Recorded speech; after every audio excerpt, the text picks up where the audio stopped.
محاسبہ کر لو اپنا اس سے پہلے کہ تمہارا محاسبہ اللہ کے کٹہرے میں کھڑے ہو کر کیا جائے۔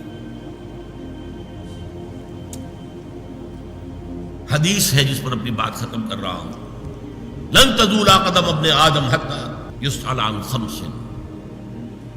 اللہ کا کٹہرا بھی ہوگا جیسے عدالتوں میں کٹہرے ہوتے ہیں، مجرم بھی کھڑا ہے، ادھر سے جو ہے وہ کوئی گواہ کھڑا ہے، اس اللہ کے کٹہرے سے انسان کے قدم ہل نہیں سکیں گے جب تک 5 چیزوں کا حساب نہ لے لیا جائے۔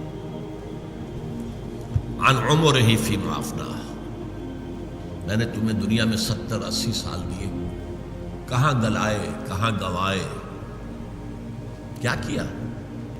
میرے لیے کچھ کیا؟ آخرت کے لیے کچھ کیا؟ میرے دین کے لیے کچھ کیا؟ میری کتاب کے لیے کچھ کیا؟ وان شبابہ فیما ابلا، خاص طور پر جوانی کا دور، امنگوں کا دور، بلبلوں کا دور، ایمبیشنز کا دور، وہ جوانی کہاں گلائی تھی؟ حساب دو۔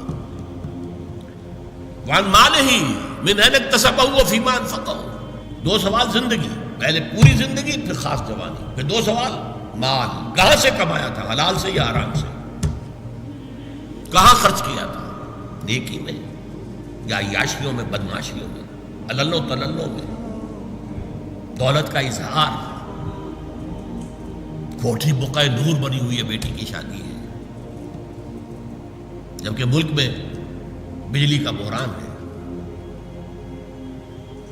آخری سوال ہے وَأَمَّا عَمِلَ فِيمَا عَلِمَ، جو علم تمہیں حاصل ہوا اس میں عمل کتنا کیا؟ اگر کسی کو علم حاصل ہوا ہی نہیں، اے اللہ میں کیا کرتا، میں تو ان مولوی کے پاس جاتا تھا، اس نے کبھی مجھے کہا ہی نہیں، چلیے کچھ تو ہوگا نا۔ اس دنیا میں قانون یہ ہے کہ ignorance of law is no excuse, اللہ کیا نہیں ہے، اگنورینس وہاں ایکسکیوز بنے گی، اور اگنورینس کا وبال ان پر جائے گا جن کا کام تھا کہ انہیں بتائیں اور انہوں نے نہیں بتایا۔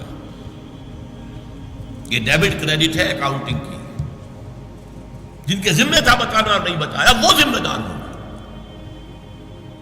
لیکن میں یہ کہہ رہا تھا آپ کو بتایا گیا، بتایا جا رہا ہے، خدا کے لیے سوچئے، ہوش میں آئیے۔